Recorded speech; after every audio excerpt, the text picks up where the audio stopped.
चलिए सीधे आपको लिए चलते हैं गुजरात, जहां पर प्रधानमंत्री नरेंद्र मोदी का संबोधन चल रहा है।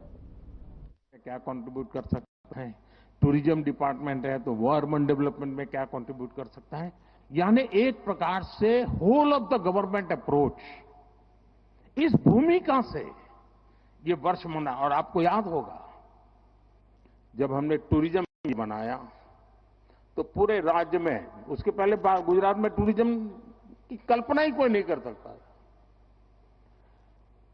विशेष प्रयास किया गया। उसी समय एड कैंप आया, कुछ दिन को गुजारो गुजरात में, एक एक चीज उसमें से निकली।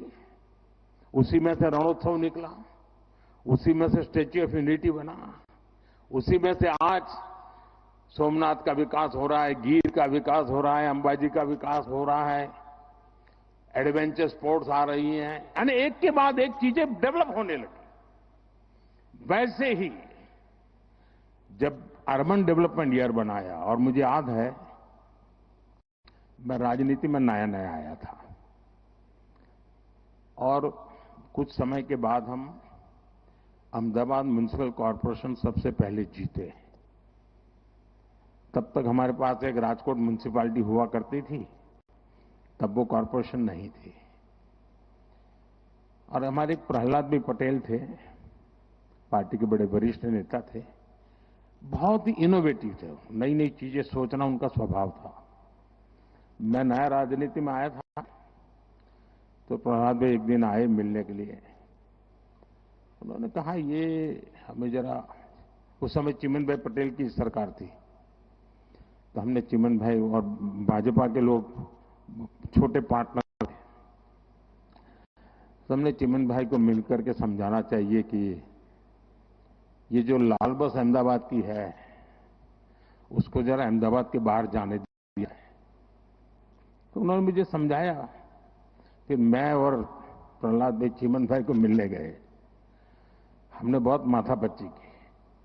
हमने कहा ये सोचने जैसा है कि लाल बस अहमदाबाद के बाहर गोरा, गुमा, लांभा, उधर नरोड़ा की तरफ आगे, देहगाम की तरफ, इधर कलोल की तरफ आगे, उधर साणंद की तरफ आगे, उसको जाने देना चाहिए, ट्रांसपोर्टेशन का विस्तार करना चाहिए। तो सरकार के जैसे सचिवों का स्वभाव रहता है, यहां बैठे हैं सारे, उस समय वाले तो रिटायर हो गए। एक बार एक कांग्रेसी नेता को पूछा गया था कि इसकी समस्याओं का समाधान करना है तो 2 वाक्य में बताइए। कांग्रेस के एक नेता ने जवाब दिया था, वो मुझे आज भी अच्छा लगता है, ये कोई 40 साल पहले की बात है। उन्होंने कहा देश में 2 चीजें होनी चाहिए, एक पॉलिटिशियंस ना कहना सीखे और ब्यूरोक्रेट हाँ कहना सीखे। तो मुझे सारी समझ होगा, पॉलिटिशियन किसी को ना नहीं कहता और ब्यूरोक्रेट किसी को हाँ नहीं कहता। उस समय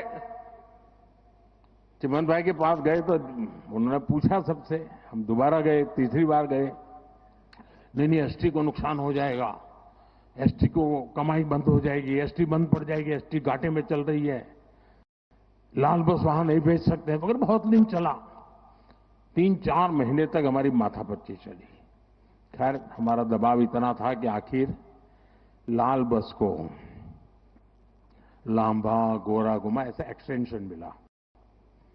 उसका परिणाम है कि अहमदाबाद का विस्तार तेजी से उधर साणंद की तरफ हुआ, इधर देहगाम की तरफ हुआ, उधर कलोल की तरफ हुआ, उधर अहमदाबाद की तरफ हुआ।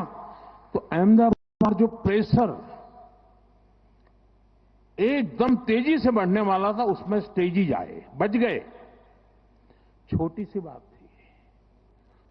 तब जाकर के, मैं तो उस समय राजनीति में नया था, मुझे कोई ज्यादा इन चीजों को मैं तभी नहीं था, लेकिन तब समझ में आता था कि हम तत्कालीन लाभ से ऊपर उठ करके सचमुच में राज्य की और राज्य के लोगों की भलाई के लिए हिम्मत के साथ, लंबी सोच के साथ चलेंगे तो बहुत लाभ होगा। और मुझे याद है जब अर्बन डेवलपमेंट ईयर मनाया तो पहला काम आया ये एंक्रोचमेंट हटाने का।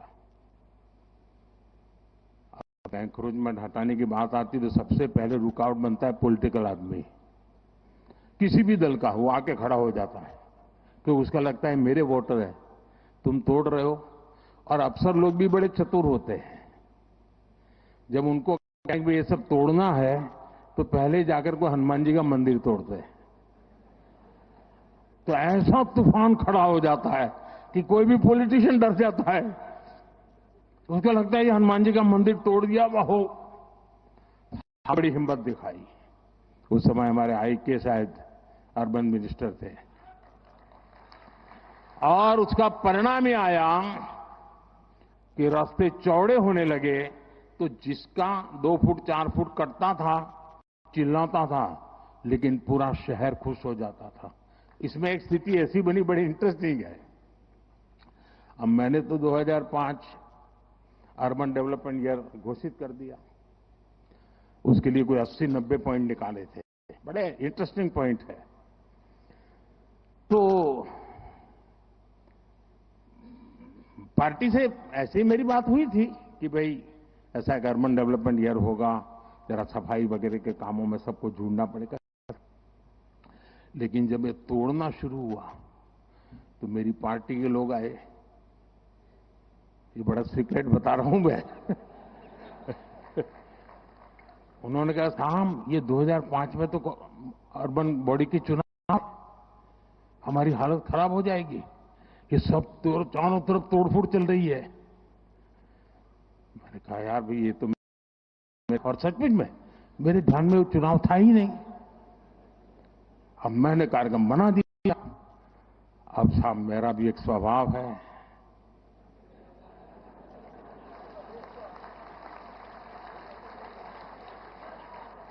हम तो बचपन से पढ़ते आए हैं, डगलू बरू के ना हटबू। तो मैंने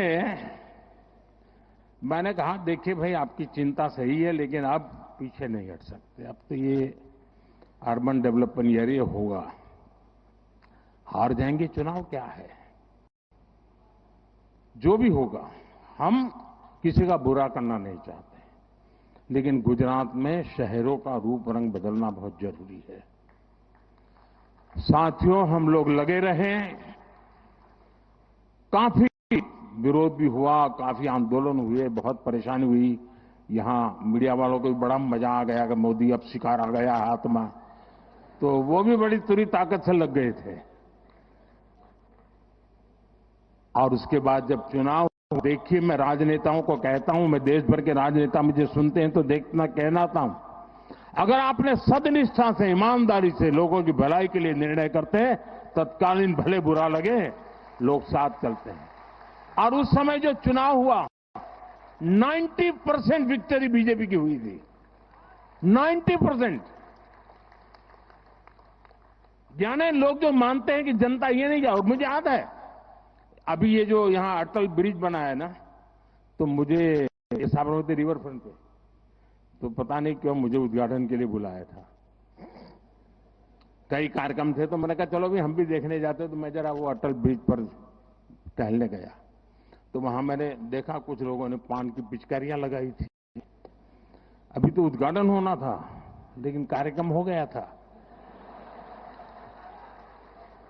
तो मेरा दिमाग, मैंने कहा इस पर टिकट लगाओ।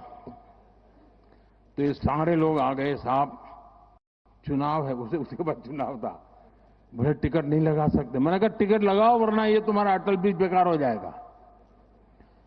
फिर मैं दिल्ली गया, मैंने दूसरे दिन फोन करके पूछा, मैंने कहा क्या हुआ टिकट लगाने का। एक दिन भी बिना टिकट नहीं चलना चाहिए। साथियों खैर मेरा मान सम्मान रखते हैं सब लोग,